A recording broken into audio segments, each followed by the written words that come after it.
নিয়ম ভঙ্গ করলে দেয়া হচ্ছে এআই মামলা, তবে সেটা নিয়েও চলছে এক ধরনের প্রতারণা। বিআরটিএ বা ট্রাফিক মামলার নামে মোবাইলে খুদে বার্তা কি আপনিও পেয়েছেন? তাহলে সতর্ক হন।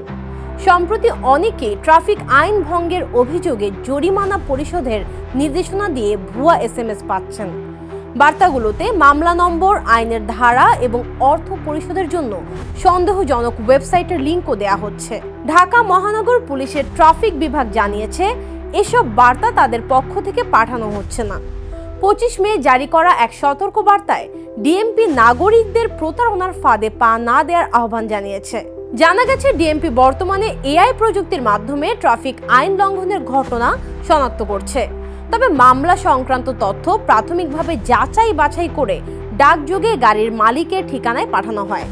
মনে রাখবেন, ডিএমপি কখনোই পিন, পাসওয়ার্ড বা ওটিপি জানতে চায় না। সন্দেহজনক বার্তা পেলে নির্ধারিত নম্বরে যোগাযোগ করুন অথবা জাতীয় জরুরি সেবা 999 জানান।